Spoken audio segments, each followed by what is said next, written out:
Welcome to another episode of Systematic Geekology. This is a space where we seek to create and cultivate healthy conversations between those things we geek out on and the philosophical and theological questions that often arise out of our fandoms. Like, what does it mean to be human? What makes a hero? What makes a villain? How do the stories and narratives we geek out on shape how we live in the world? We are your priest to the geeks. We aren't all ordained, but we see ourselves as mediators at the intersection of geek culture and going deeper in our faith. We don't always have to agree, but we do respect each other, and we see everyone as a beloved child of God. Everyone geeks out on something, so come geek out with us and enjoy the show.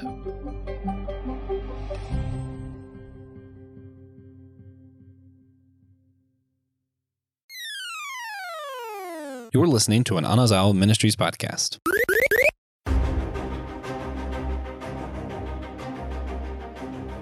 Woo! Are you ready to geek out? Do you smell what the geek is cooking?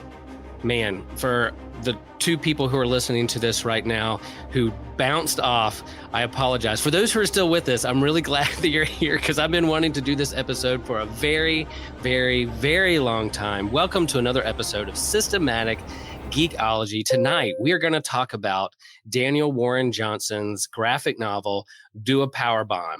And so if you're a fan of wrestling, if you're a fan of comics, and you're a fan of both of them, then this book is for you. And I've been wanting to hang out and talk about this book for a long time. It has theological implications. It has power. It has action. It has drama. I even had a little tear in my eye when I read this for the first time. I collected it in single issues, and then I had to go out and buy the graphic novel as a whole so I could sit down and read it all the way through once again. And I have some friends. And I said, if I ever talk about this on a podcast or on a YouTube live stream, I said, there's three guys that I want to bring on this because they're fans of wrestling or fans of comics or fan of both.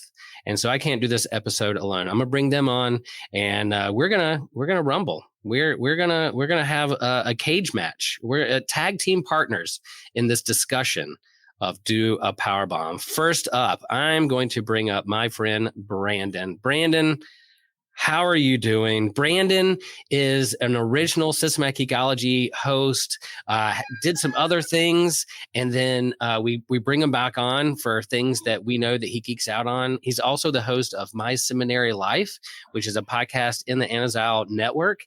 And so you need to hop over there and listen to that if you're interested.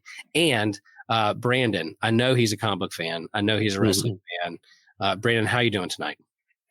I'm doing pretty well. I enjoyed your intro. I now know how far your wrestling knowledge goes because you did throw a rock, one of the Rock in there. So I know you know the Rock. Everybody knows Dwayne Johnson. But yeah, it's good to be here. I'm excited to talk about this book. I'm excited to talk about wrestling. I think if there was ever any geekdoms that, those Venn diagrams with the circles, if there was ever one that really intersects, I think it's wrestling and comic books and Dragon Ball Z. They all kind of meet up right in the middle. What? Yeah.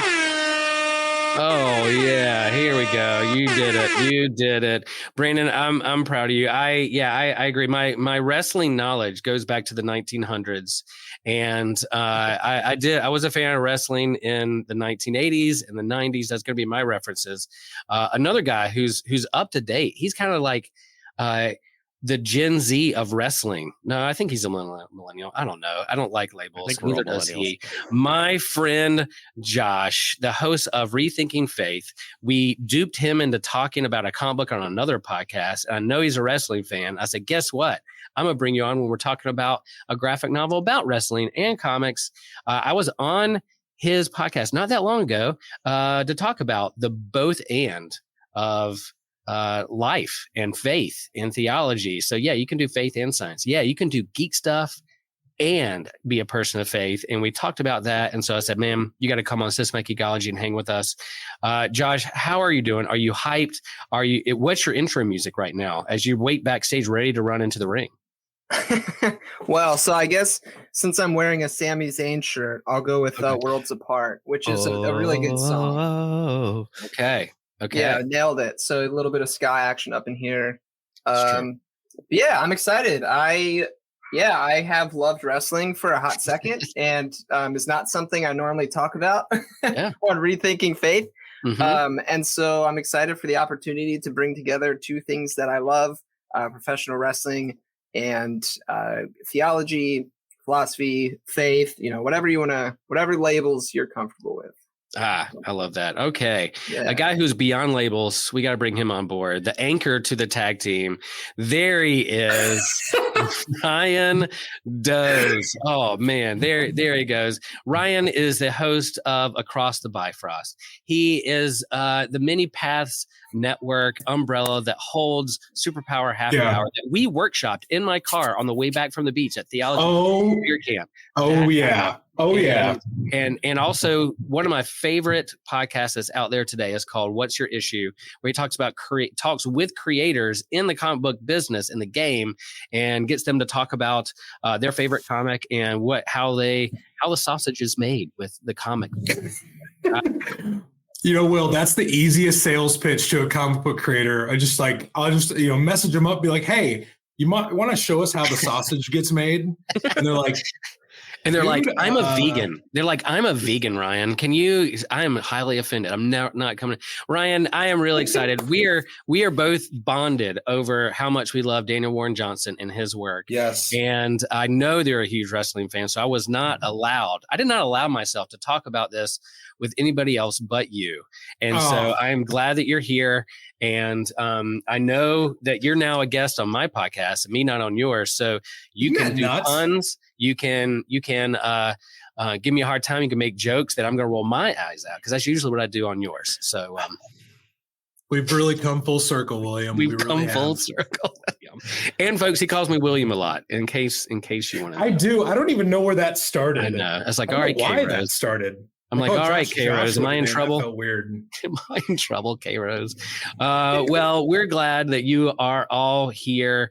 So that's who we are. I'm going to go around the horn here, and I'm very kind of curious about your relationship with wrestling and with comics, or both. And again, we don't want this to be like super long. You may have a lifelong relationship with wrestling. We don't want to hear your deep cut of the tag team partner of 2013 who won the middleweight championship at I don't know, wrestle bomb house. I don't know. I'm just trying to think of something. Quick, we have to use that one. We're going to do our own SG wrestling show, Wrestle Bomb, whatever the heck he just said. That's going to be the name of the event. So let's go with Josh. Josh. Number one. I tried to avoid WrestleMania because that's the only one I know, and what most people know. But whatever. Josh, what's your relationship to wrestling and to comics? Especially I'm curious about your relationship to comic books. Yeah, so my relationship with comic books is not a lot. I didn't read too many comic books growing up and stuff. I do remember some things that are close, but definitely are not comic books. Like, when I was in elementary school, I did the Captain Underpants thing, which has comic book pictures. type sides. Pictures. It does have pictures. I remember I had the comic book Bible when I was a kid, where it's a Bible comic book. So there was that. That was awkward though, because Jesus is white in it, and I don't. Bummer. Yeah, so not too much. Not too much. It's comic books are I've seen it on Marvel movies or something. Right. But I'm a Batman fan, so that's my favorite superhero is Batman. So I guess I should look at some Batman comics. But wrestling, I have a suggestion. You have some good ones. I got some good ones. There's a good theology one too, like Theology and Jury and Justice, Cold Days by Tom King and Lee Weeks. So freaking good. Shocker that you recommended a Tom King book. I was about to say the same thing. I was about to say the same thing. Yeah. All right. I don't know comics. who that is. You also discussed a comic though on another podcast. I did 2 of them. Yeah. I did Iron Man and Aquaman on the Superpower Happy Hour with Ryan. You did, which I felt I didn't bring much to that conversation. Maybe color Oh, commentary. hush. Um, You were amazing. Just like goofy, like silly stuff. Like I basically made fun of things, which made me feel kind of bad. That's kind but of I what liked it. Our happy hour's about. It was fun. Bingo. So do that.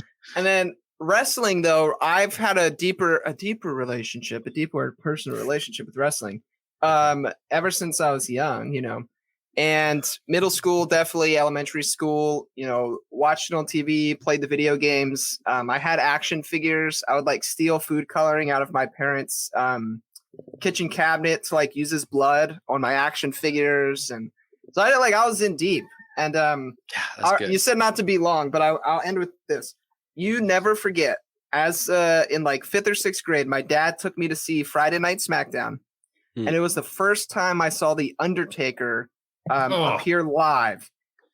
When the stadium went pitch black, where I couldn't see my hand in front of my face, and that gong resounds, and you can feel it in your chest, and the fire, you can feel the fire as if it's like in your face. You will never, ever, ever forget that moment. So I was hooked for life. Josh, And I still watch it today. I still watch it today. Teddy Long was there. Oh man, I'm jealous. You're gonna go Let me one-on-one play it. with the Undertaker. I knew this would happen. I knew they start name drop. I knew it. That's okay. That's You why we're literally here. asked us to talk about our favorite thing. All right, Ryan. I see you're about to jump out of your seat. I was like, I dare you to ask me about comics and wrestling. What's your relationship to wrestling and comics, and together or apart, or what came first, comics or wrestling? Wrestling came first. Okay. Because I lived in the middle of nowhere in Iowa, so we didn't have comic book stores. But my brother had a DVD set of WrestleMania 19 that I watched on repeat. I have seen Brock Lesnar miss that shooting star press about 1,000 times. And I was like, I fell in love with Kurt Angle, with Brock Lesnar, The Undertaker. But my the traditional Undertaker music is the horn. Yeah. But I on that show, I fell in love with 2 wrestlers, Chris Jericho and Shawn Michaels. And that was like post back injury, met Jesus Shawn Michaels. So I didn't even know about bad boy Shawn Michaels. I thought he was always a great guy. I didn't even know what the Suck It chant was, until a few years after that. But I remember, falling in love with wrestling because of the stories, the theatrics of it, a lot of what we're going to talk about and do a Powerbomb, the emotions of it, the passion of it, the energy. But I do remember that was like old wrestling at that point. It was a few years before the live stuff. Okay, we'll talk about Ric Flair later, Will, I promise. Woo!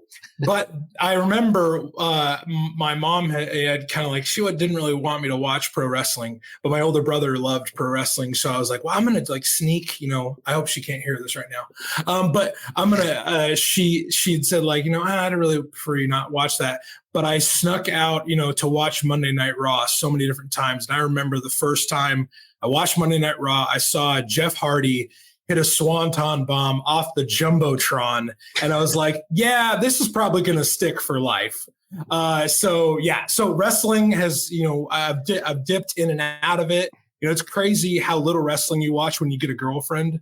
But now I love wrestling. I talk to Josh almost daily about wrestling. Wrestling, awesome. Comics came a little bit later. When I moved off to college, there was a comic book store down the street. So I started picking up issues of Thor. Thor is one of my great comic book love. People have checked out my shows before that kind of know that. So with comics, I started reading Thor comics because it combined 2 of my other loves, Lord of the Rings and Star Wars. And I was like, man, this guy's kind of my guy because he's fantasy, he's space, all that. So I picked up Thor comics and Aquaman and Wonder Woman and all that stuff. So I've been reading comics for the last, 10 plus years and haven't looked back, man. There you go. Yeah, that's awesome. And you do a lot of work on your own podcast, going through comics and issues. And you're doing first appearances now, going back to comics in the 1940s to ask, are they good or not? And it's been it's been a lot of fun. And we talk comics like that's so good. Great testimony. All right, Brandon, relationship. I know you personally, so I know you like comics. I know you like wrestling. Which came first? And what's your relationship to both these entities of media that express story? So before I answer that, you know how a few months ago there was that trend of like, how often do you think about the Roman Empire? Jeff Hardy doing that swanton, I think about it every day of my life. It lives rent-free every day. You know what, Brandon? Screw the Roman Empire. I've never thought about the Roman Empire. I think about a different Roman Empire when I think about the Roman Empire. I think about the bloodline, baby. It's been a good story. So for me, when it comes to wrestling and comics and also my faith, I don't know which came first. They have always just kind of been there for me. I have very faint memories of of the late 90s watching WCW Nitro with my dad. I was you guys, or I think Ryan talked about like not knowing douchebag Shawn Michaels. I don't know good guy Hulk Hogan. I don't know. My Hulk Hogan was a bad guy. Like obviously, I've gone back and seen. I get that reference. Yellow. I get that reference. Okay, good. I don't know good guy. I don't know good guy. I know NWO Hulk Hogan. I guess this does ask the bigger question of, was there ever a good guy Hulk Hogan? But that's a different podcast. Brandon, we don't have time to unpack all that. We don't have time. Thank you, John Mulaney. But along with that, like I had really early on in my life comic books, like even before I could read. My dad used to go to Comic Cons and bring me back like the freebie stuff, you know. I have the first appearance of Batman Beyond. I've had it since like it came out, and it's, you know, as a small child, like it's not in great condition now, but it's like that's a pretty valuable book, and I got it for free like when I was 5 or something. And right around that same time is also when like I came to faith in Jesus. So this has all just been like a swirling pool for me the whole time. Got out of wrestling a little bit there in the early 2000s, same kind of thing. My mom was like, yeah, I don't want you watching Undertaker trying to marry Stephanie McMahon and then Triple H. And she wasn't cool with all this stuff, but got back into it right around 2008 and was a total TNA kid. So I'm very excited right now because TNA is back. My first wrestling show was a TNA house show. Main event was RVD, Jeff Hardy, and AJ Styles. All three of them against each other. Ooh, I just got Ryan to pop. I know. Ryan just jumped out of his chair for the that popped the boys, Brandon. Oh, good. And just like Josh, favorite superhero is Batman, and I can also give you some Batman recommendations as well. So. Love it. Yeah. So, you know, people who are friends of mine and listen to the show know that I'm a big comic book nerd and love comics. They've been a part of my literacy ever since I was really little.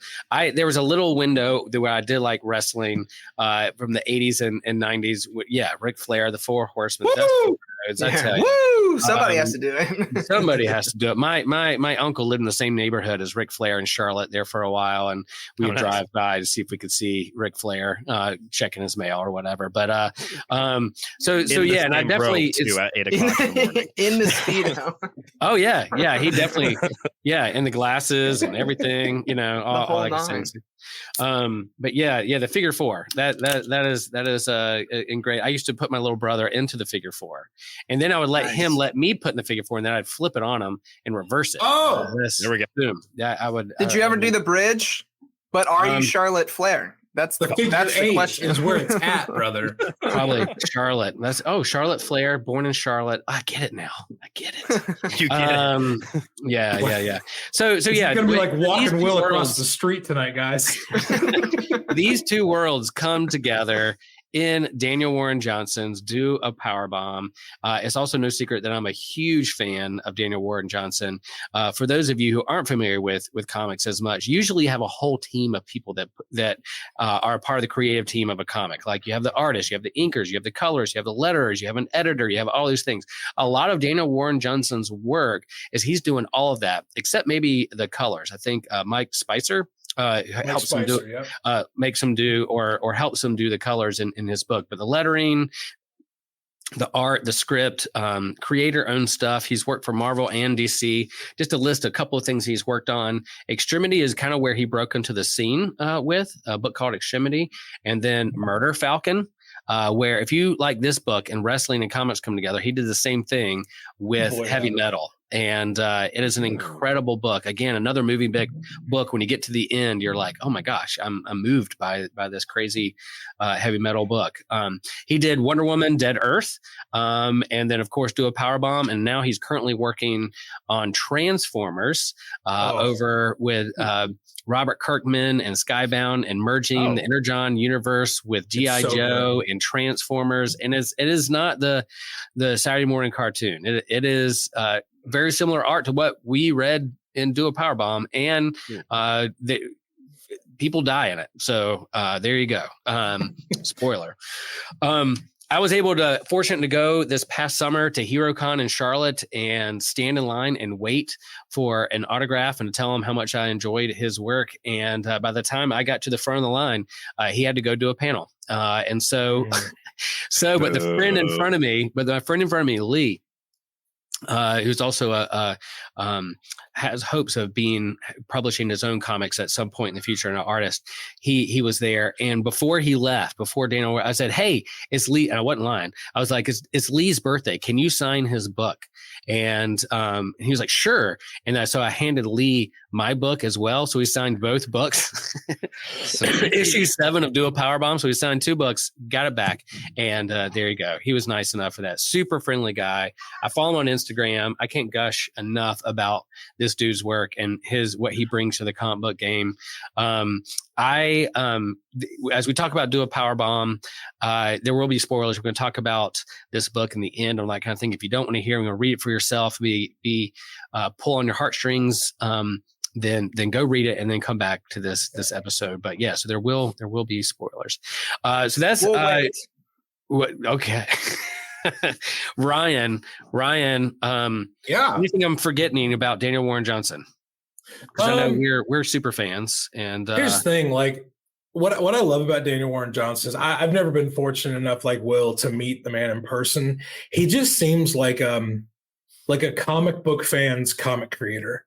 Yeah, like he writes and draws things that people legitimately love. And what's so great about the way he creates stories is there's so much action. There's so much velocity to his art. There's so much kinetic energy, but he does this 50-50 where it's a complete thrill ride that also pulls on your heartstrings. A lot of comic creators I've found they thrive in one world.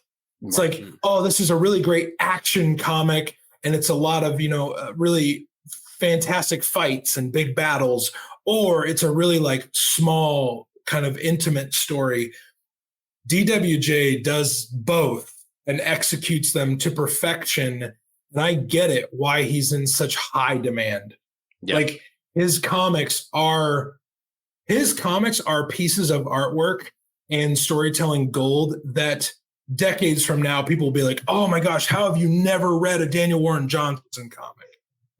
Things like that. I also love that in that story, Will, you are a crafty preacher man where you're like, hey, my buddy needs his comic signed. And you're just like, also, Will's going to issue 7 of Do a Powerbomb, right there on the cover. DWJ Will's on the cover. Will's secret superpower is his charm, everybody. Is what's even your friend's birthday. That could be my finishing move called the Charm. And I just like charm you up, and then I don't know. I was just thinking of how I'm gonna knock somebody out in wrestling, with the Charm. With the Charm. And I would be a miss as well to talk about his work on Beta Ray Bill. I didn't even mention that he worked for Marvel, and one of my favorite Thor / characters can hold his own. It is fantastic. That's another book that is absolutely if you like giant guns and giant swords in space, go read his Beta Ray Bill comic. Shut up and take my money. Yeah. I mean, it's I tell you. you will not. I've heard be- that's a really good series. I haven't read it yet, but I've heard that's it's really 5 issues that grab you by the whatever, and they just don't let go. by the whatever. Wow, wow, we wow. No, Whoa. Hey guys, Christian here to talk about our Captivate options. That's when you send us a little extra money to just help us along with our project. But what do you get by giving us that extra money? Well, you have access to any future online D&D campaigns. You get extra bonus question content, which we do at least 48 times a month. You can make a one-time donation here of any amount to help support the show. This helps us with our overhead. That includes the editing software that we use, the recording software that we use, the marketing that we have to do for the show, the equipment that we all need to use to help out with the show, and more. So thank you for what you do. Head out to Captivate, help us out. We really appreciate what you do. See you later. So I'm gonna do things a little different. Before we get into the book itself, I do want to go around the horn and share with me, like, you just you put the book down, you finished it. What is your first impression? A 1 or 2 sentence. This is my hot take on this book. And how would you articulate your thoughts on it? Brandon, I'm gonna go with you first. Well, I just put it down for the very first time this afternoon. This was my first read, and dang, I'm already past 2 sentences. I would say this. You first blew off, it. I blew it. What assignment? I would Get say this this jabroni out of here. I'm pretty sure this is my first DWJ book, and kudos to him. Good writing, good art. There are some guys who are great at the writing, shouldn't do the art, and then there are some guys who can do the art, maybe not the writing, and then somewhere in the middle is Rob Liefeld. Oh, where's the air horn? I can't find it. Oh man. There it is. And very Cheap quick. pop, Brandon. Cheap pop. Or maybe I'll do this.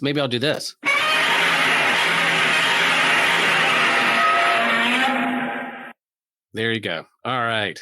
Good. Yeah. I'll give you one more sentence, Brandon. Finish your thought. Yeah. So here's my hot take about the book. It's New Japan Pro Wrestling meets Lucha Underground, and I liked it. Yeah. Liked it. All right. Good. Josh, I think Ryan, he's gonna have to wait. Let him simmer down just a little bit. Josh, I made you read this. Well, I lured you. I encouraged you to read this graphic novel. You just put it down. You finished it. What are you thinking? What are you thinking? What did Will make me do? Or what do you think about this story? Yeah, it's an existential tale of love and loss. And I really liked it. It captures, I think what it does, one thing it does super well is it captures the heart and the essence of professional wrestling. It has the like over the top, larger than life, like in your face, exciting, kind of vibe to it on every page. And as someone who has ADHD, it it kept me interested the entire time. Nice. Because of all the wonderful, pretty pictures and, the excitement. So I really enjoyed it. But yeah, I'll short summary is an existential tale of love and loss that definitely tugs on them heartstrings. Yeah, I love that. That's good. Yeah, I do think I do like reading books and novels and fiction and nonfiction and theology books and philosophy books. But man, my go-to is comics, probably because I have ADHD, never been diagnosed. But yeah, the pictures and the words and the word bubbles and the movement from one page to the other, fantastic. Mm-hmm. And I will see Eric chimed in as he's streaming in and watching. Eric, friend who's also been on Superpower Happy Hour. He said his mini Beta Ray Bill book was the book of the year for him. And yeah, I'm glad I didn't forget about that. I did not see your comment first, Eric. I remembered it. Proud of myself. But yeah, thanks for chiming in. That's good. So, all right, Ryan, you had to sum this up in a couple of sentences. What are you going to say? I got this, I think. So I would say this is a beautifully brutal, no holds barred, between the ropes masterpiece about death, hope, and headlocks. Oh man, look at that! Someone's that was scripted. That was pre-written. No, that was a promo in the ring off the dome, brother. Oh, That's right. As snap. John Cena once said, I don't need my promo on my wrist, Josh. Hey, these are tattoos, not promos. Come on. Oh, okay. Good. Well said, guys. Yeah, I being a fan of Daniel Warren Johnson and knowing this book was coming out, and every, for those who don't know, every Wednesday is New Comic Book Day. You can go to the comic book store and pick up your fresh comics in your pull list. But comics usually come out once a month or bi-monthly, every couple of weeks, sometimes longer if the person's slow with their art and writing. But this came out every month and single issues. I had to wait. Not just sit and read it in one sitting, but wait for each issue. And man, I loved it. Every issue came out, I couldn't wait for the next one. It was at the top of my stack every single time. So for me, yeah, it is an action-packed, brutal, bloody drama tale of love and loss and grief, and asking the big questions of, is it worth it to love? Because it's only going to hurt you, or wow, death. Love is a risky thing because we're all mortal, and we're most likely, all of us are going to lose someone we love to death or something else at some point in our lives. And so, how do we wrestle with that grief? And spoiler also, there's a big divine character that shows up in this book at the end. And if you go back and you read, it's not Thor, it's not Beta Ray Bill, it's not Odin. You're right. It's Brock Lesnar.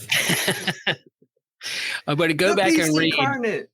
As you finish this book, go back and read Genesis chapter 32 of Jacob wrestling with the angel. And the whole story about Jacob is wrestling with his family and his purpose. And as he wrestles with the divine, he leaves transformed and with a limp.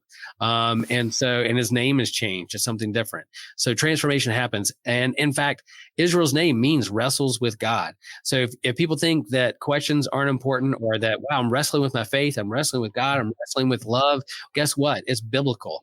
To wrestle with those things is super, super important, because you will come out a changed person at the end of things. So there's my little sermon for the day. I got the graphic novel, and I wanted to read this in closing paragraph that Daniel Warren Johnson about wrestling about comics. I think it sums up all this. So hang in there with me, folks.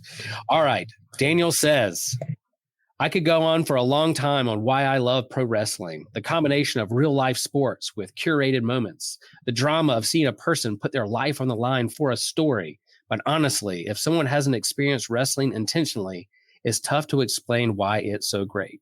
Which brings me to comics. I believe that comics are inherently an inviting art form. From memes to newspaper strips, we connect with images and words together immediately. It makes, in my opinion, the perfect platform to introduce someone to new ideas and worlds. It's one of the many reasons why I love comics so much. It's so easy to share my passion with other people, and sharing things that I love brings me so much joy. I did it with Murder Falcon with heavy metal, and I'm doing it here too with pro wrestling. The goal is and always has been to invite people in, no matter where they're at. So if you are into pro wrestling, welcome, old friends. And if you aren't into it, damn, I'm glad that you made it this far. Daniel Warren Johnson. And if you're not into it, then we've got 2 words for you. Yeah. Where's the air horn, Josh? Bear, bear, bear, bear. There you go. All right. So yeah, that's the kind of that's a 30-minute setup to this book. But we had to share a little bit about our relationship with this medium, these two mediums of storytelling and drama, and scripted or unscripted or improv. All those things are part of this. And so this book was 7 chapters or 7 issues, which is a little unconventional. Usually a graphic novel around 6 or maybe 12, but he did it in 7. man, that's a biblical number 2. Maybe he's throwing something out there on the 7th day. I don't know. Completion. There you go. I did hear Daniel Warren Johnson on a podcast once talk about his creative process and his notebooks and sketchbooks and all those things. And he said he was in church one day and he scripted an idea on the church bulletin on the back. I don't know if this was it or not, but I do. It became Murder Falcon. Church at one point. I don't know if he's a church goer. It doesn't matter. No judging. It doesn't matter to me how much. It doesn't change what I think of Daniel Warren Johnson, but the fact that he scribbled an idea on the back of a church bulletin, I'm sure people have done that in my church services or in when they're listening to my sermon, not taking notes, but just writing an idea they have for later on down the road in the week or their grocery list. I don't know. But let's go by chapter and just kind of highlight what's going on with the story and to perhaps a panel or a piece of art that you're like, man, that nailed it. That spoke to me. What's going on? Ryan, do you mind summarizing like the opening issue? You do this well on your podcast. What's happening there in the first issue? Okay. Well, thank you, Will.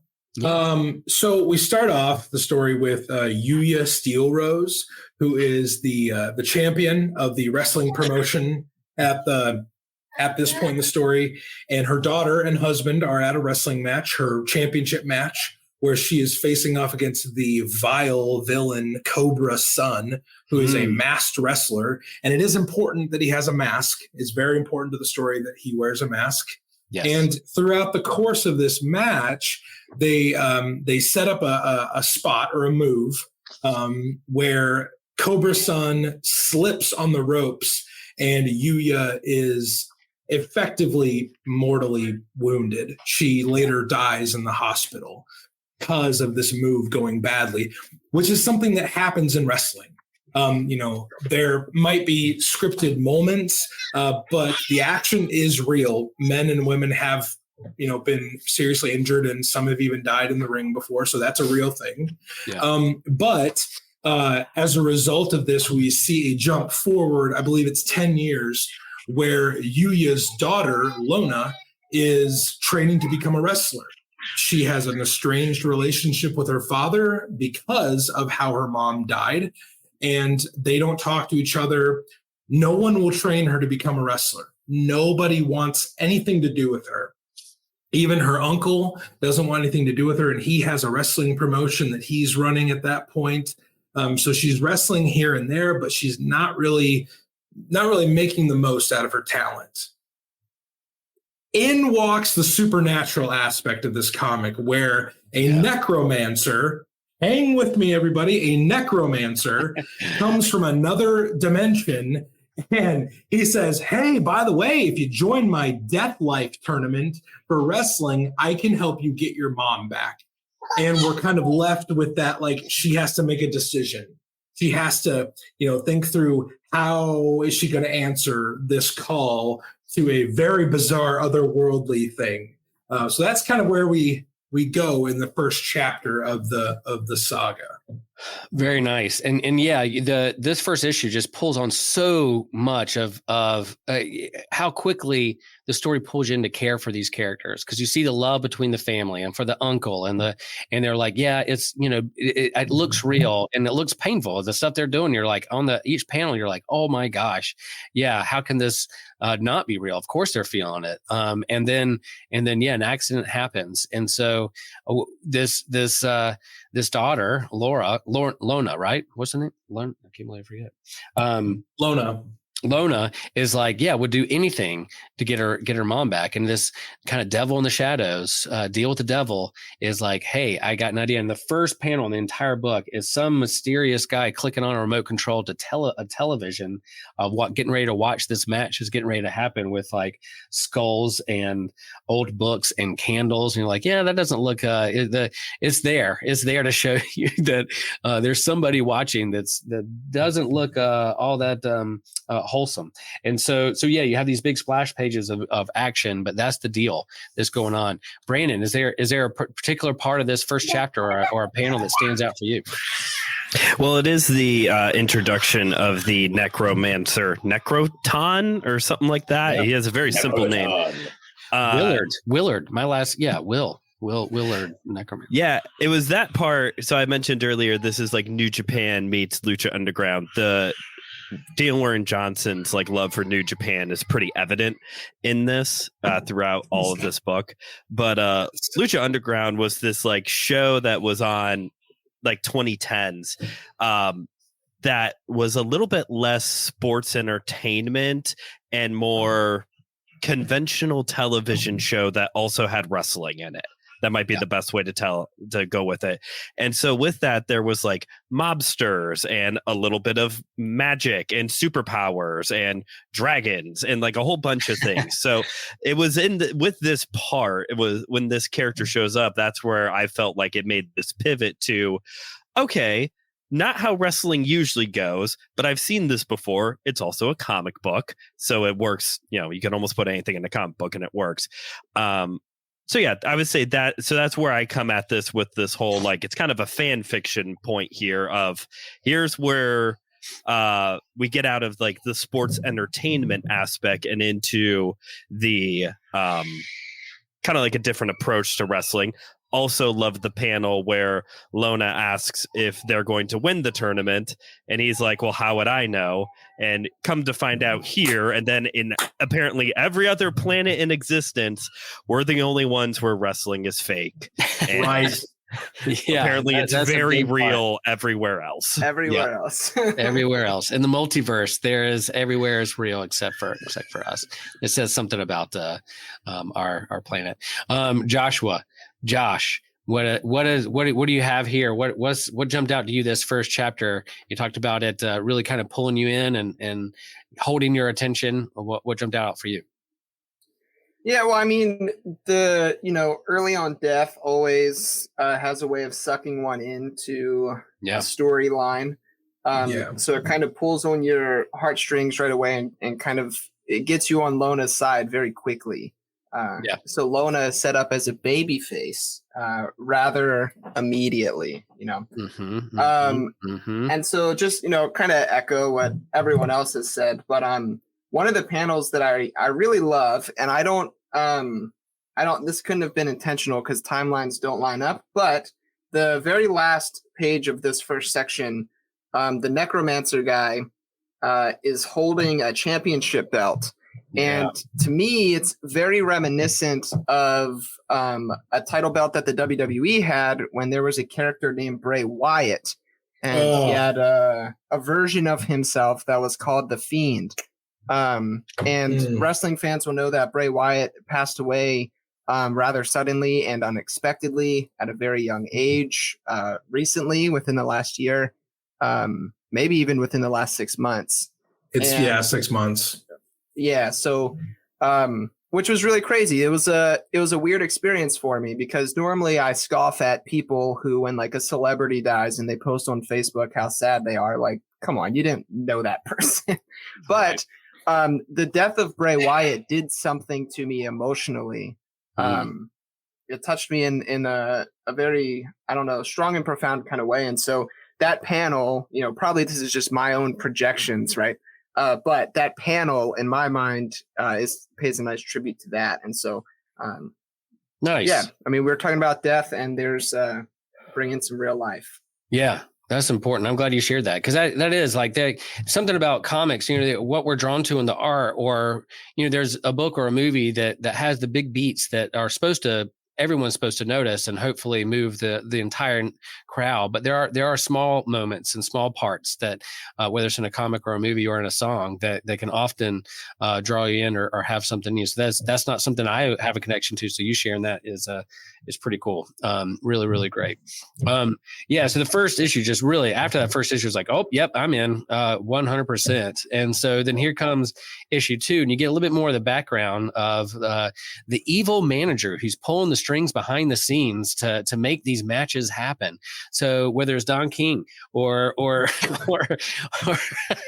whoever it is that's pulling the strings to make this stuff happen, you get a little bit more background, this guy Willard, and it's almost like a Lord of the Rings kind of like big battle, or perhaps the devil, or perhaps a war between the heavens and the multiverse, and he keeps losing. He makes no bones about it. He loves power. He loves fame. He loves all those things, and so that's what he's going after. But while he was exiled, he was forced to watch kind of on his own little island. He discovered television and he discovered wrestling, very similar to what Daniel Warren Johnson share with us in the opening letter about him doing kind of baby duty of rocking the baby to sleep and turning on the television. I myself also have a vivid memory of rocking Hannah when she was a couple months old at 3 a.m. and turning on the TV and catching some old anime on Cartoon Network. I was like, wow, this is kind of cool.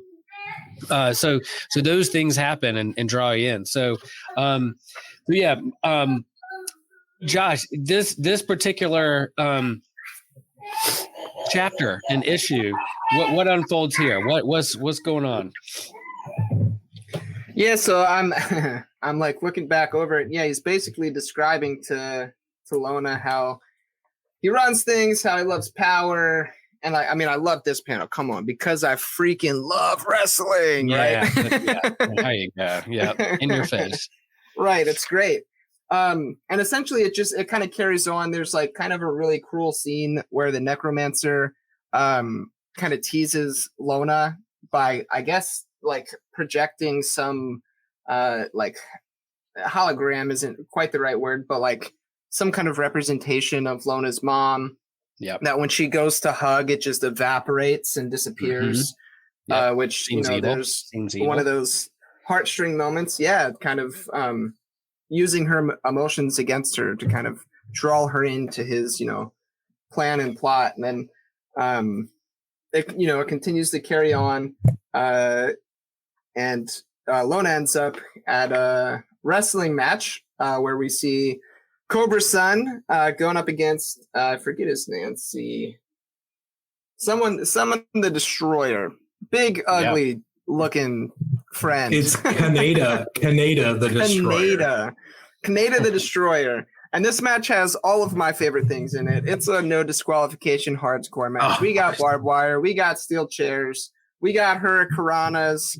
There's a fork for some reason. It gets stabbed. Stab him, he's done. Tubes. Stab him, he's done. Stab him, Yeah, he's there's- Lighting tubes. The light tubes. I love light tube spots. The light. Why? It's dude, The excitement of the pop, it literally, and Right, the it- dust, it- and it's You great. guys are The dust, deathmatch glass. garbage, is what you Yes, are. I am. That's what it is. I am. Deathmatch, very The fork, deathmatch. that's homicide. I knew exactly what that reference was. You take your And that- CZW garbage and get it off this decent CZW. platform. Oh. And that chest slap though, that panel right there, Yeah, that it's captures professional wrestling. I mean, when you watch that happen and see the way handprints are imprinted in people's That- chest, and your skin folds around someone's hand as you get whacked, like it's Come That on now. slap looks like it was delivered by the Ring General. Guter. Yes, absolutely. And then the match ends and ultimately ends up with the panel. Will makes his first appearance in the comic book on the last page. I am Cobra's son. I am Cobra's Yeah. son. That's gotta be Will. That's For those gotta be listening, Will. for those listening, Cobra's son is follically challenged, and so that's why they made a reference. Follically challenged. But that's kind of the reveal at the end. Is that I when I was reading this, I didn't necessarily see that coming. I don't know if you guys did. Any of you guys see that coming? That No. Jacob is going to be her dad, and that's why he's so guilt ridden. And so she's trying to get Cobra's son to come be a part of this tournament because that's what's gonna. She needs this and wants to go, and he's like. No, he's guilt ridden too. And in this match, it's almost like you then realize that he's punishing himself for what happened and taking this torture because he basically killed his wife by accident. But of course, he's back in the ring and getting pelted with like barbed wire bats and those kinds of things because he wants to feel the punishment because of the guilt and grief that he's carrying. My favorite panel in this is a small little one. It's a three paneled there at the bottom where she goes. She goes, but I'm going to win, right? Because pro wrestling is scripted. It's the outcome is predetermined. And then there's a silent panel where he's just staring at her. And all of a sudden he's busting out laughing. Good one, Lona Steel Rose. Talented and funny. I love it. Enough joking. One more thing to show you. So he's like, no, it's not scripted. It's not real. And that's the age-old thing. It's like, yeah, it looks real. There's the arguments among wrestling fans. Is it real? Is it not real? Of course it's real. I remember having that argument when I was a kid. Yeah, it's real. And they're like, no, it's scripted. But the drama of all, whether it's scripted or not, you still don't know what's going to unfold. Most people don't, and so, yeah, I just love that panel because it captures kind of where pro wrestling is. But then in this world, it is real. The stakes are high. There's a sense of urgency, but yeah, this is going to be a risky endeavor that's going to happen. Ryan, anything in this second issue that jumps out of you? I mean, Josh already mentioned it, but that last page reveal is so good. And it immediately adds so much depth to a story that is 2 issues long at this point. Yeah. Because what you do at that moment is you realize the implications of Jacob being Cobra's son and juxtaposing that with his in-ring persona and his out-of-the-ring role as father and husband of a deceased wrestler. And obviously we flesh out his grief and his guilt later on in the story. But that last page reveal is so good. My favorite panel, like I chastised my fellow wrestling fans, about deathmatch wrestling and hardcore stuff. I have to eat some of that, back and take it back a little bit because the moment when Kaneda the Destroyer, which, by the way, fantastic reference to a great move, the Canadian Destroyer. Listeners, if you don't know what a Canadian Destroyer is, just actually here, do this. Go to YouTube and look up Christopher Daniels' Canadian Destroyer. Oh, got to go with Christopher Daniels. Okay. I will go with Christopher Daniels on that one. But there's tons of people that pull off the move greatly. But I love the panel where Cobra's son has the fork jammed in his pectoral muscle, and Kaneda hits him with the lighting tube from behind. I'm just like, it's quintessential Daniel Warren Johnson. The action moves. It doesn't literally move, but as you're looking at it, you're just like, there is so much force and adrenaline to this artwork, and it's great. It's great. Yeah. Well said. That's I knew I brought the right people on for this discussion. Brandon, what jumps out for you the second chapter in the story? I'll be quick so we can keep going. So I also love the panel of the chest slap, like the detail. It's wonderful detail for that. Bouncing all off of the big reveal that Cobra's son is her father. Along with that, what we're going to see as the story continues to unfold is that this is where the comic book writing blends so well with the pro wrestling storytelling, because every issue has like a swerve moment. Just about every issue has some type of this reveal that you didn't necessarily see coming. They worked you. One of these, I think one of these is a bit of a Vince Russo swerve, but I'll get to that when we get to it. And also I think we also get this is like the first taste in this issue of some of the like religious philosophical things that are going to be happening, because basically he's performing penance at this point. Presumably for 10 years worth of guilt, right? Carrying this, doing what is a match that you're just going to be a bloody mess at the end of. And if he's doing this consistently by this point, like this is the life that he has lived. That's like this constantly trying to make up for this mistake. In-ring mistakes happen, and sadly those can be very costly. But yeah, so this is like our first taste as well in this chapter of like some of the religious implications going on. Nice. Ryan? Just one more thing. Something Brandon said there really reminded me of this. If you're a listener out there that has not seen the movie The Wrestler with Mickey Rourke, you should definitely go watch that, because that's like Cobra's son is giving off this, Randy the Ram, vibe. So like The Wrestler is a great movie to kind of further this theme of like feeling the guilt of your past mistakes. So yeah, that's just a off the cuff recommendation. We're all That's for about sure. recommendations of systematic ecology. That is for sure. So we hop into chapter 3, and there they are at the tournament, and they're kind of signing up Karate Kid style, and they're starting to look around. Yep, I love making 1900s pop culture references. That's what I bring to the table. 1900s. Yes. But I do this aspect of this particular, it started to dawn on me like the kind of the reflection on masks and the masks we wear. Wrestling is about masks and the reveal. Who is the person under the mask? Who are they or not? The masks we wear in society. Who do we want people to see us who we are or not? And even in scripture, we see this like God is veiled, that you can't see God face to face. There's something about the separation that you can't look upon God's face. And even God is masked when you get to the end. But this understanding of a mask and what is revealed or unveiled for us is pretty important, especially with this apocalyptic multiverse that this Willard, the necromancer, has put together. I think is pretty important. And so right up front, you see this conversation between Jacob and Uncle Blood, and that they're all in kind of this together, this kind of family business of wrestling and the stakes that are there. And, they argue back and forth, these real family moments. You shouldn't have told her. You shouldn't have told her that I told you not to let. This time she doesn't know that Cobra's son is her dad, but they're talking behind her back, kind of scripting out what they think is best for her.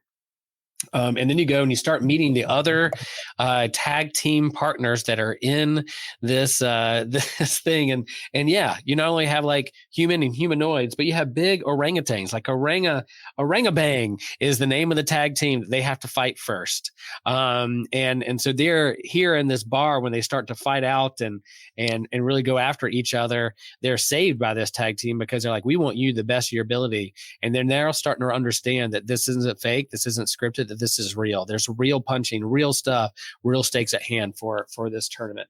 And again, some of these splash pages, the big page reveals and the action and the there's a part where you think a puppy's going to be punched, and I'm like, no, please. And it says puppy punch, and then that's when all the lighting tubes you want, but don't hit a dog. Please. No way. So that's what really gets everybody after each other.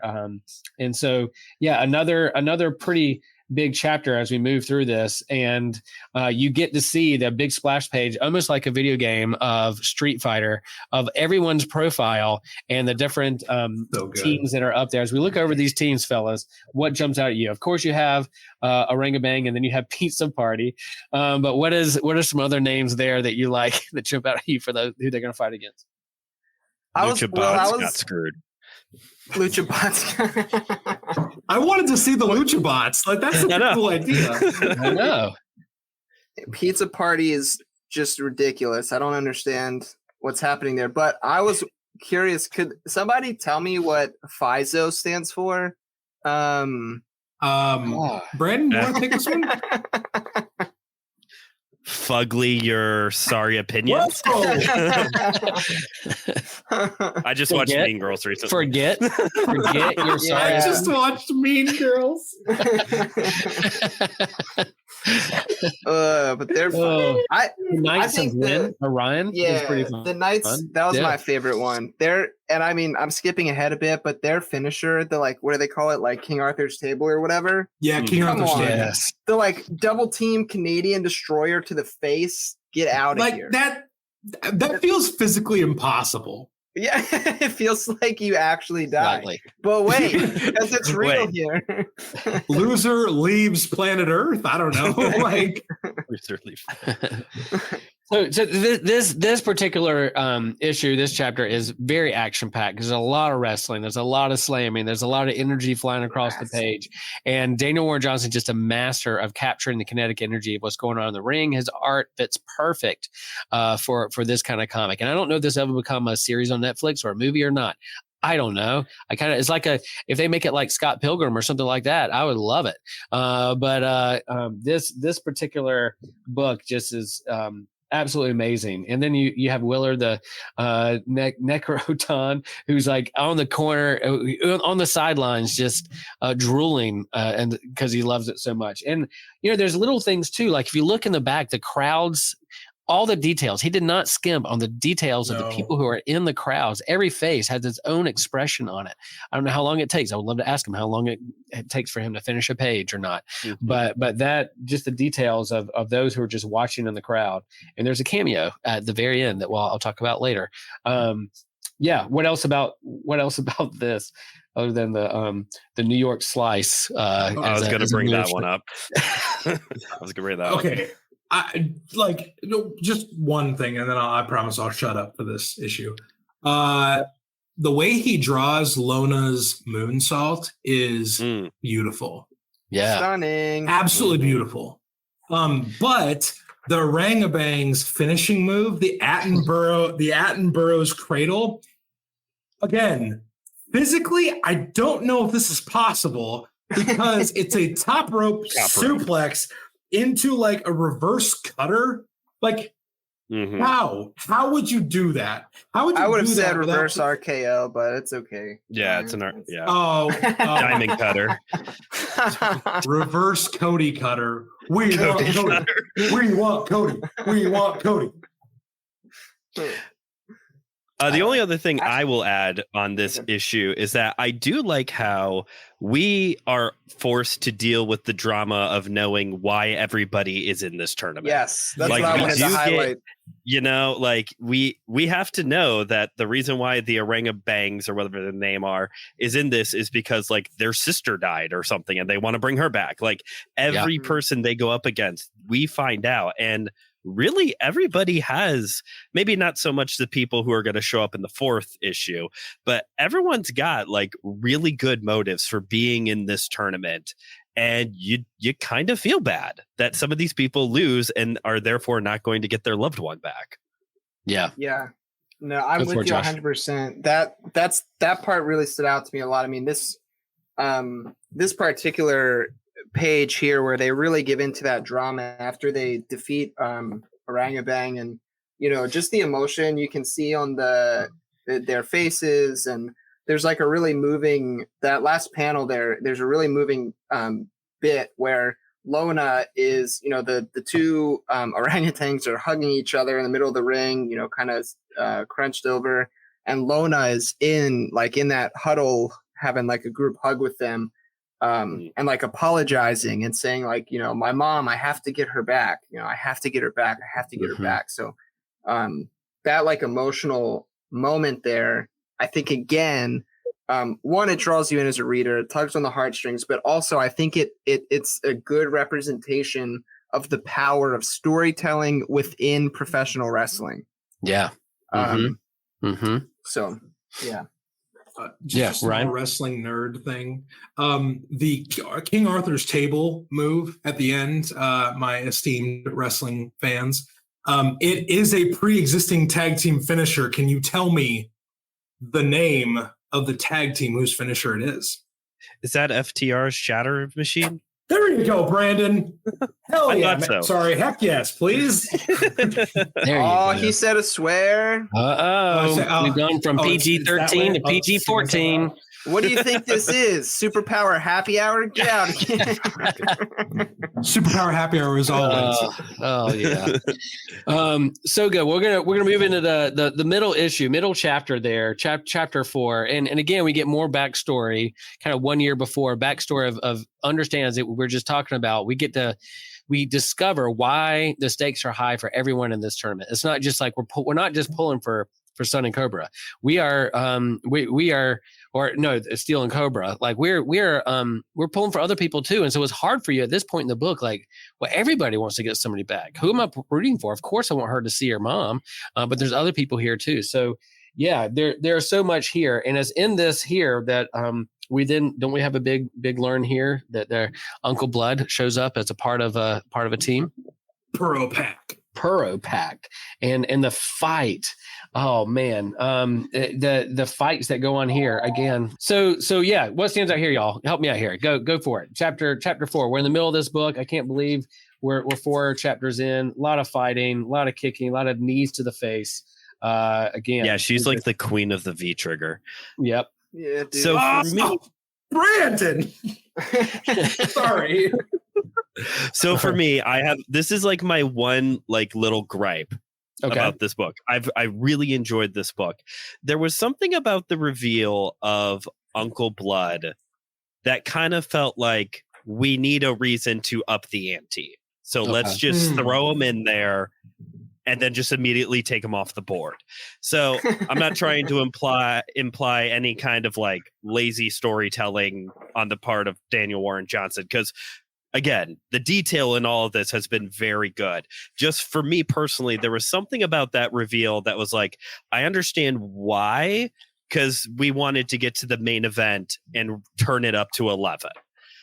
I don't know what else they could have done to make that bridge, but there was something about this part that just kind of felt like, here's the Vince Russo swerve from out of nowhere. That Are you saying you didn't like the swerve, bro?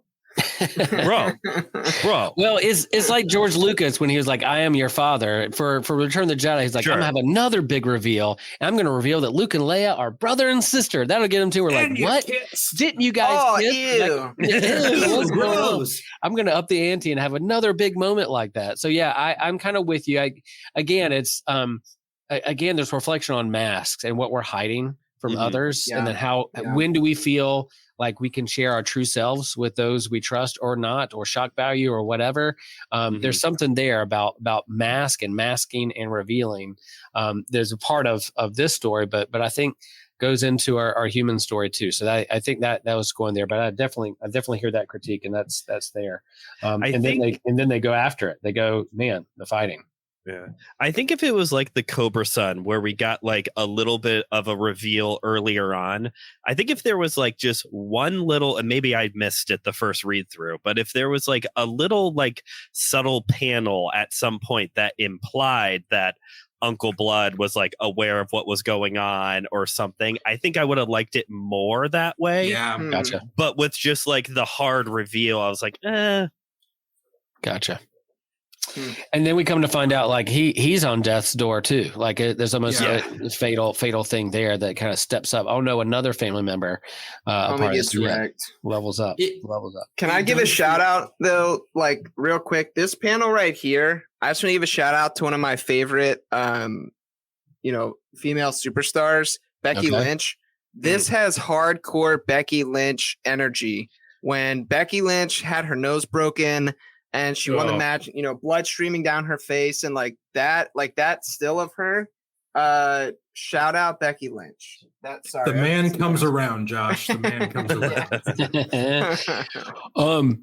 Yeah, and I want to get to the other ones where I want to make sure we're moving along. But the final page, the comics, the reason comics get me to keep reading, because there's always this final page reveal. There's like, I can't wait for the next one. Whether it's the revelation of a villain or a hero or something, or somebody died or in a tight situation. The final page in this chapter is Cobra Sun armed up with a bat with barbed wire, with a chair with barbed wire, with I want this as a light.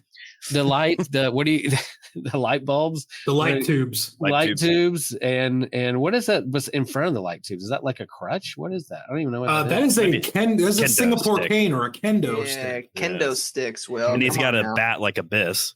Yeah. So there, he's ready. He's like, he's seen enough. Uncle Blood, others is like, all right, we're going to go win this thing, and we're going to do it. So the next chapter is again another flashback of what's going up. I think Ryan just threw a flag on the field. Okay. I was just going to say, let's go to the teleprompter. Let's go to the teleprompter.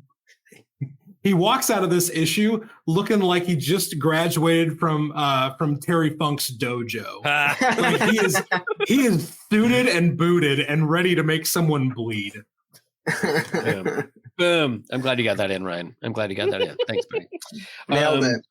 Nailed it. And so again, you see like the stakes and things going on, and they're hop into the ring to fight some more. What's this final match? Where are they going against? He's trying to bait us, guys. He's trying to bait us into saying this. Who are they fighting against, y'all? Who is it? Am I allowed to say it or no? The people from the bar jumped them. So here you had the final match, and really the fifth chapter is this is the big reveal that Lona now sees that there's an unmasking that happens, and Cobra-Sun's mask is pulled off, and she looks and sees that it's her dad with a small little. It's not like dad; it is a small little word bubble with the word dad is very, very small with a small question mark. Dad, almost like a whisper, and how that's captured onto the panel it's unbelievable. You can hear her say it and how she says it, masterful. But yeah, and then at the end of this, not only the big reveal, but then you have forget your so-called opinions as the winners. As the winners of this match. But then we come to find out that they both want something. And so then they have to fight each other, not just a tag team, but they're the ones. So you have Steel and Cobra who kind of take the loss, they take the L, and they're like, all right, we're out there so to watch this other match go on and what happens there. Go for it. Okay, well, I guess I'll just talk. I thought Will was going to keep going. Just real quick. So was I the only one? So Lona does the senton off of the ladder through the guy through the table. And on commentary, the guy was like, I've never seen that before. Bro, have you never watched Jeff Hardy? That's like per match. That's like every match. What are you talking about? I've never seen that. Continue. with the ridiculousness of wrestling, I love one of the first few pages and panels in this issue. We see one of the FYSO members, like their reason to fight, but then we cut to the general manager's office in the back, and oh my gosh, Cobra-Sun's back there, and he wants a match with FYSO tonight. And he's like, the stipulation is, I got to read this because it's a mouthful. Yeah. A no disqualification, barbed wire, ladder falls, count anywhere death match. That is the most like EC dub, right. EC dub. Like that. This is Paul like Hyman's wet dream. Paul who? Heyman? I thought you said Paul. Nope, Paul E. Dangerously? I did not hear Heyman. I heard a different similar word. So Jeezy, crazy. Sorry, late, I'll see myself out. late. I'll see myself out. The match is brutal. Like the barbed wire bats. Gosh, there's a chain involved at one point.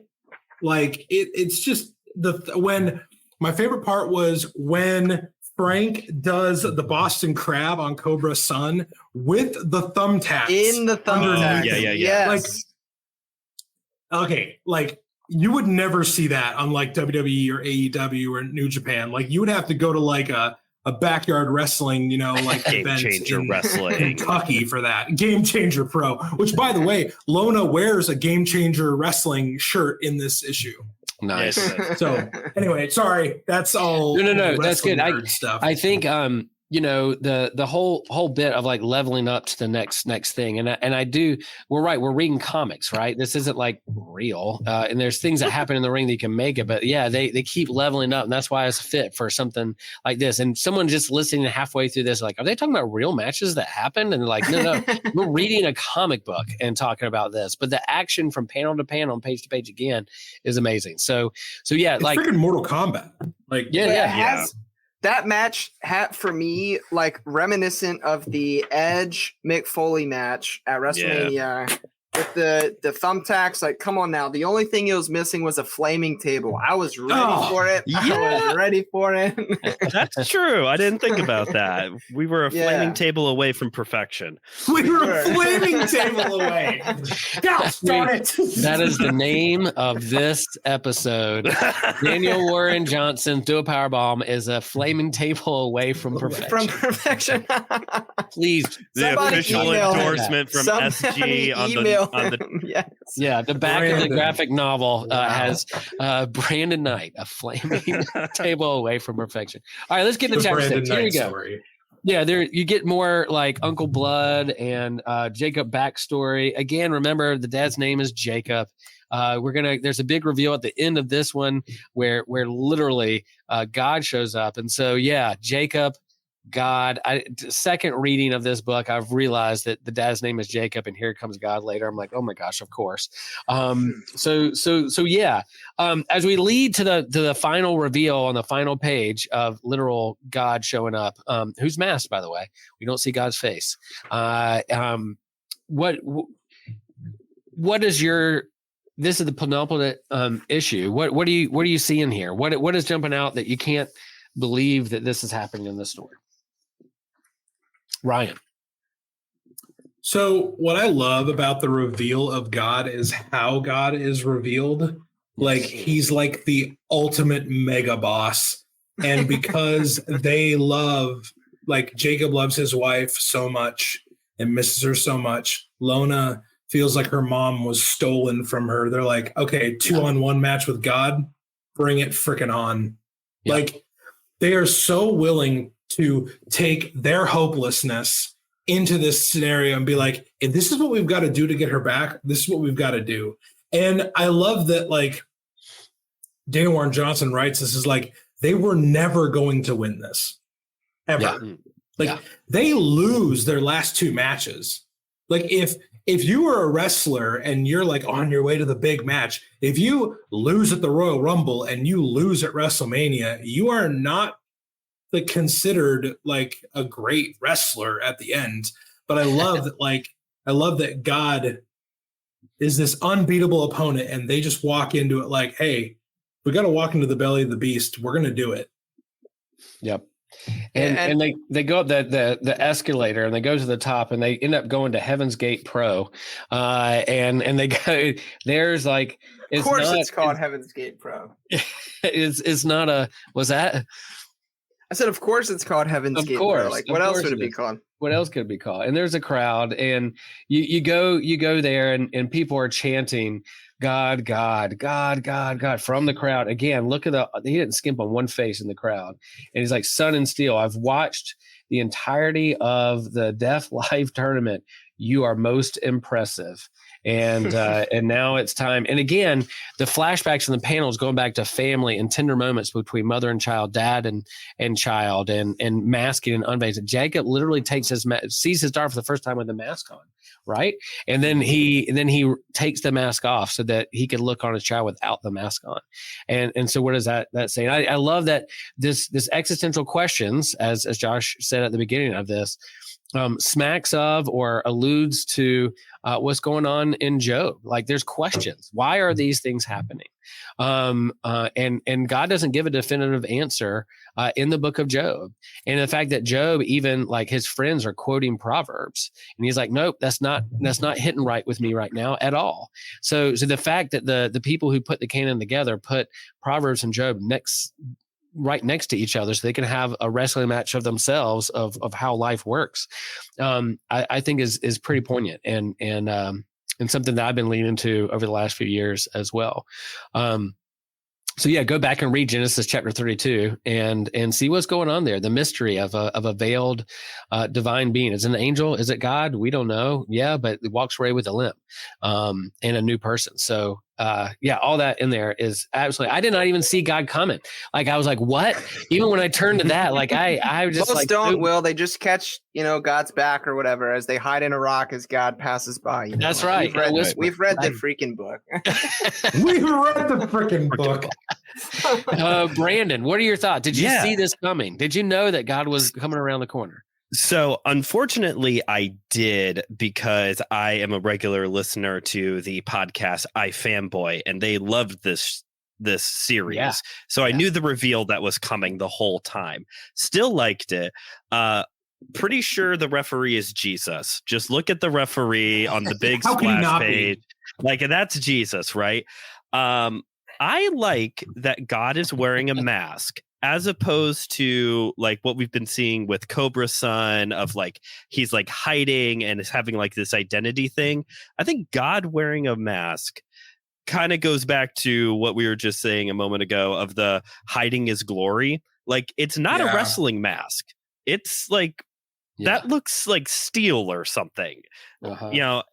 Also, weird detail that I enjoyed.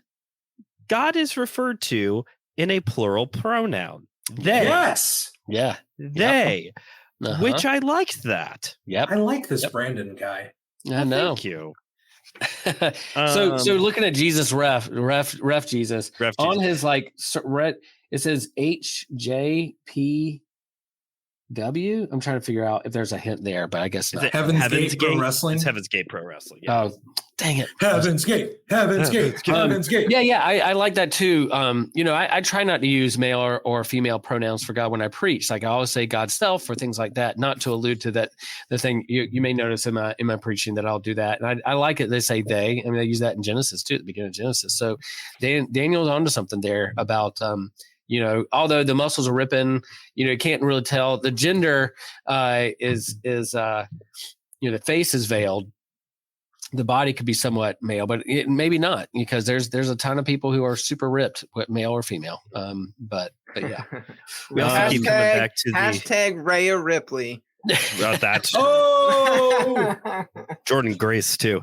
We keep coming back to the Genesis 32. I did a deep dive on that passage for a sermon I preached a couple times last year, and it is really interesting when you get past like the Christian teachings on it and get more into like rabbinical literature on the passage, because it actually adds to the like mystery and the confusion, but also keeps settling back on this, like the main focus of this story of, not who is this person that Jacob's wrestling with, but like, this is the climax of Jacob's story of just constantly battling everything around him to get what he wants. And now he is desperate to try. I mean, this is clearly, I don't know if Daniel Warren Johnson, I guess I can't speculate on his like religious views at all, but like it would not surprise me if he spent some time here in the construction of this story, because it just really comes out here. And I go back to that all the time. Like I think when, again, my setting for ministry is on a college campus. And so I have students coming all the time trying to ask questions and wrestling with whether they have the right belief or not, or whether they should or not believe, or what questions they have or shouldn't ask. And I ask all the time, like, yeah, your professors are asking for assignments to be turned in and to write essays. But when you go to meet God or face God face to face, God's not going to ask for a term paper. God's not going to ask you to give you a test and say, check off this multiple choice test. You're going to get a hug. You're not going to get a test. You're going to get a hug. And so I think that's important, that the wrestling part is a big part of us, whether we're wrestling with family, our life, ourselves, our own mask that we wear, or God, God's self. Then that's pretty important. And I think Daniel did some homework here when it comes to wrestling and how to interpret Genesis chapter 32. And then Eric says here, does the internet realize the perfectness of the panelists on the stream, comics plus God plus wrestling? Yeah, I don't think they can handle it. I don't think the internet's not ready. They're not ready. It's not ready. They're not ready. But can I make one more comment on this before we skip, Absolutely. End this issue?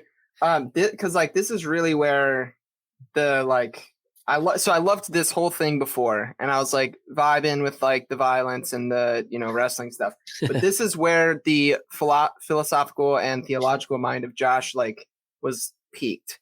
Interest, you got it. So the necromancer character, up to this point, they're like, oh, cool, we're going to get mom back, right? And then it turns out that homeboy was lying. Like he doesn't actually have the power to do the thing. Yeah. And so, one could riff here theologically on the lies of death are just that. They're empty lies, right? Or we could maybe seek, an allusion to like the temptations of Jesus in the desert, right? Where the Satan is giving, Jesus these temptations.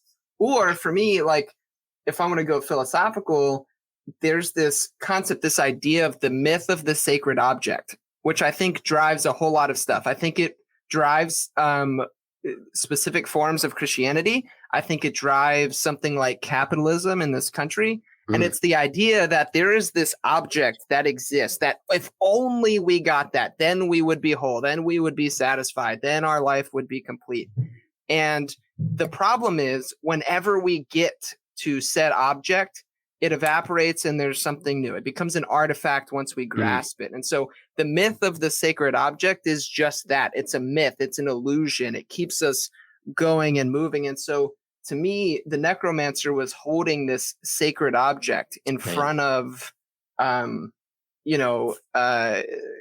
and Lona, something that they thought if they could get back, then things would be good. And as soon as they grasp it, it evaporates, and they realize like that wasn't the thing. And so for me, I was like, okay, I'm vibing with this.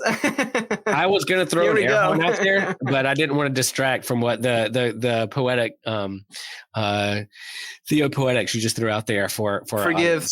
Yeah, sorry. So good. So good. Yeah, I agree. And I think that's in scripture as well, but this whole like wrestling match with God, the final issue, and what they're asking for and seeking for, I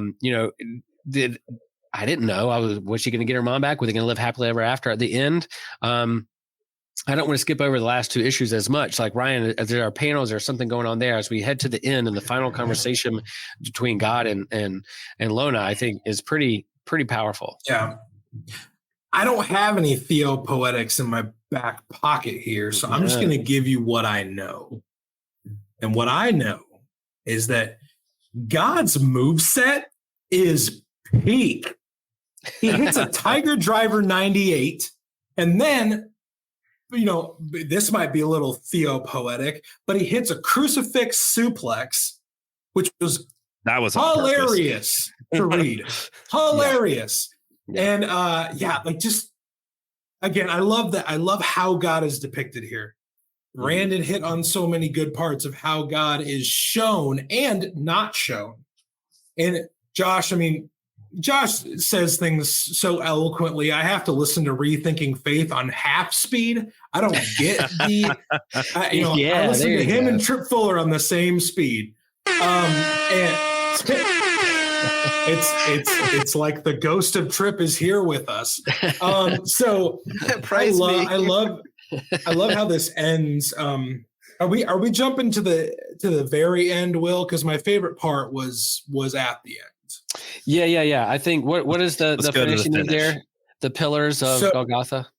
So Brandon, I see what you did there. The hot finish was that we see a memory completely restored to Lona about death and what happens after death and what really is the function of death in our story.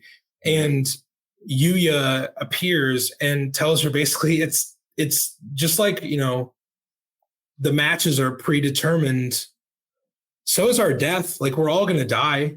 And I love at the end where Cobra-san and Lona are hugging in the middle of the ring, and they don't really want the God belts. They just want Yuya back. And you pan over, and Yuya's in the audience, and she says, "That's my girl." Oh, come on! I cry every time I read that. Yep, me too. It's so. Keep it systematic. It is so freaking good. Like, I'm sorry that we had to spoil it to break it down. It's so good. Yeah. It's a powerful way to end this book. And I think I lean into, again, like at the end of Job, there's consider the heavens. There's the look beyond yourself at the different animals and were you there when I created this or that? But there's no like definitive answer of like why this happened to Job. And it's an open-ended question. And even with Jacob wrestling with God, it ended open. There wasn't like a true winner.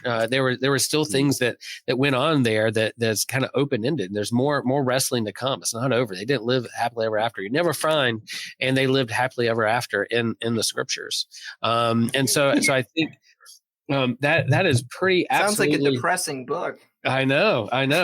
But when it comes to the whole panel where they made God bleed, I think is pretty important. There's a point where they're wrestling and God's winning, but there's a point where it says, and they made God bleed. And so I can't help on the doorstep of the season of Lent and getting into Holy Week. There is something about this making God bleed that humanizes the whole story, and where God shows solidarity with the human condition in that. So I think that's a pretty important. And I will say at the very end, this again, spoiler folks, the final page there at the very bottom, the guy with the blonde hair with kind of parted in the middle there at the bottom, that is the character from Murder Falcon. So there he is, Murder Falcon character there in heaven, watching the match. So maybe heaven is you just guys watching a bunch of wrestling matches. I guess what I'm thinking. Let's go. That Sounds a lot like heaven to me. Yeah, that panel is the crucifixion. Will, that when I saw that, and then there was a bit where they commented on it was like, oh, they made God bleed, and he's like, yeah, that hasn't happened in a while. It's the freaking crucifixion, like. And it's the incarnation and crucifixion in a freaking wrestling comic book. It's wild. Isn't that wild? But I figured something out. I'm very excited. Can I say it real quick? And then I'll promise I won't mention this again. Okay. I've been trying to figure out this entire conversation and earlier today how the author of this comic book is secretly an open theist or a process relational thinker. And I have figured it out. I have it. So there's a bit where at the end, obviously they lose when they wrestle with God, which the fact that they can wrestle with God is already an open and relational concept, because the divine has the ability to affect somebody and also be affected. That's not, classical theism. That's impassibility and insufferability, whatever. Preach, anyway, J. Patty. Here we go. But what's crazy to me is, so at the end, God wins, obviously, because even if the God in process, who some people call weak, they're wrong.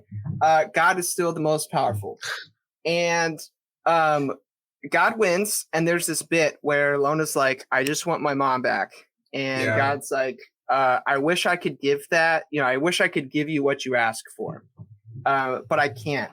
And at first, and then God goes on, he, in this case, to restore Lona's memory unilaterally, which would break my process theory. But here's where I think it makes sense. In process thinking, there's this thing called objective immortality and subjective immortality. Objective immortality is the idea that all of creation, you and I, etc., live on within the divine memory forever, right?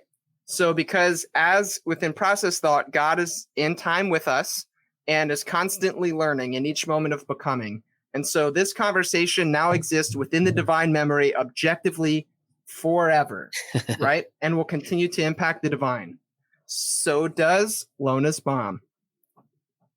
There's a concept within process thinking called prehension. It is a subconscious feeling, is the word that gets used a lot by Whitehead. So in each moment of becoming, we are prehending the past. The past meets us in each moment of becoming. We feel it, and then we make our decisions based off of that, and it keeps happening. So seeing Lona's mom in heaven is like seeing Lona's mom existing objectively within the divine mind forever. Okay? And in each moment of Lona's becoming, Lola's mom exists objectively for Lona to prehend, to feel in each moment of her becoming, if she has eyes to see. And that's why Daniel Warren Johnson is a process relational thinker. Amen. God is amazing. This is awesome. We read this all came from a comic book. There we go. It came from a comic book. I thought we were just reading the funny books. Go read God Can't. You still got it. You still got it. You still got it. Love of God. There you go. Brandon has a counterpoint or a point or something he wants to do off the top turnbuckle. Not off top turnbuckle. Yeah. I've been learning some wrestling moves with my new job. I was going to say, I am admittedly the more conservative theologian of the four of us. I will admit that. And I'm not here to debate anything you said. I just wanted to say thanks for explaining all of that, because I don't really know process theology very much. I don't really hang with your like shows very often. I've been meaning to get more into them, honestly. So yeah, I just appreciate the explanation. Again, more conservative in my views, but also more existential. So there were some times where I was like, okay, yeah, I can see that. I get that. So that's all. Yeah, I like that. There, yeah, hop over Rethinking Faith. A lot of process. I don't know if Daniel Warren Johnson will claim that label, but maybe he'll listen to this. Maybe we can reach out in a message. I know he's a busy man. He's got a lot of work. He's going to be at Theology Beer Camp this year. He could be. Oh, there you go, bro. Daniel Warren Johnson. Y'all need to bring that up here by Chicago so I can get to it. I know. So good, y'all. Yeah, all this to say, yeah, we like comics, we like wrestling. And here, this book is why we are brought here together to talk theology, to talk comics, to talk wrestling. It all comes together in this like pretty pivotal story in the Bible in Genesis chapter 32. And then this book illustrates those questions that it lifts up. So I applaud that as well, Josh. Very well said. And I think you're right. I don't Daniel Warren Johnson, we need to hear from you. Did you study Tom Ward or the original Hebrew of Genesis 32? I don't know. Have you read Process and Reality? Process and Reality by Whitehead? I don't know. Closing thoughts, y'all. Overall, of course, we love this book. Go read it. That's what we're going to recommend. I'm going to make this episode just a slight longer because, y'all, we're gonna reveal our finishing move. If we had one finishing move in our wrestling, what would we pick? And it can't be like a over explain kind of thing. I'll start. Mine's going to be, it's called the Chili Willy. And that's going to be like the Barry Windham claw on somebody's face. And then I'm going to lift them up in the air and slam them on their back. And it's called the Chili Willy. They're going to be out cold. So there you go. That's my finishing move. I thought that was that. All right. I thought that was going to get a lot more, more attitude era. Geekology. No, we're not. Yeah, that's no right. More. We don't Balls know Mahoney. I'll just say that. Yeah, right. Exactly. We're there. There's viscera. I was feeling some real viscera energy from. There you go. The claw. I want my finisher to be the Powerbomb, but due to my size, I'm a shorter fella, so I would say Shawn Michaels' Sweet Chin Music, not the Super Kick. Sweet Chin Music. Nice. None of this Young Bucks garbage where you have to hit 15 of them to put someone down. Tuning up the band, taking care of. I was going to say, are you doing the whole thing? You got the tuning up the band? Nailed it. All right, Josh. How you winning your match? So I too am a small individual. I am 5'5" and weigh all of 130 pounds. Okay, Spike Dudley. So you are the finisher. We'll just throw you. Exactly. Well, when I used to do, so we did like trampoline wrestling in middle school at Campus Life, which is like Youth for Christ stuff. Nice. And my best friend Alex is a much larger individual, and one of our moves that we would do when we actually fought each other, much like in Do a Powerbomb, is he would Irish whip me into people and I would drop kick them, and it was wonderful. And anywho, I need something that I can pull out of anywhere that's quick and doable for a person of any size. And I know it sounds like a cop-out, but I'm hitting an RKO all freaking day. And if it's not an RKO, then it's a spear. But I feel like if I spear someone who's bigger than me, I'm just going to bounce off of them like a teddy bear. Sure. So I need an RKO. Boom. Sorry. Yeah. Ryan. So I have another physical thing that keeps me from actually saying the move I want to choose. I would love to be able to hit a fireman's carry into a cutter. That would be amazing. I don't know if that's even a move. It's almost like a reverse burning hammer, but the burning hammer is cool too. Brandon referenced this earlier. I think a V-trigger looks so good. Oh. And for those of you who aren't wrestling fans that are like, V-trigger, is this, is systematic geekology going in a content direction that I can't approve of anymore? The V-trigger is a running knee strike on a prone opponent that's like on their knees or like they're getting up, from the ground, and you just smash your knees straight into like their temple. The V trigger looks so good, mastered by the amazing Kenny Omega.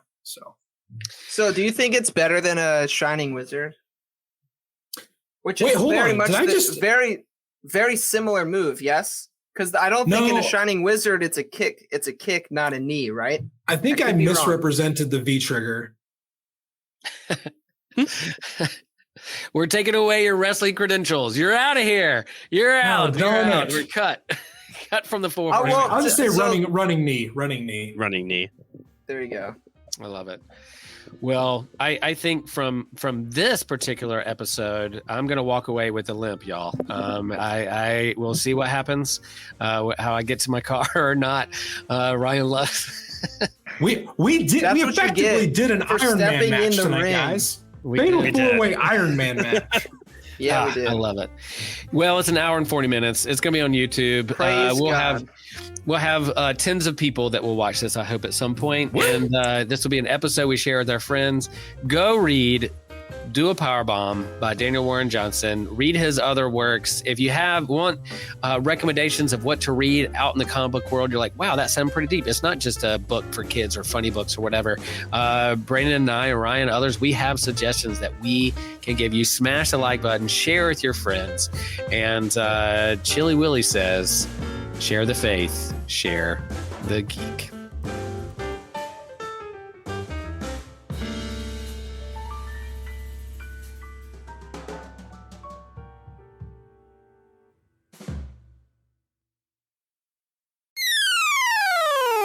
Hi, my name is TJ. I'm here to tell you about the Systematic Geekology shop.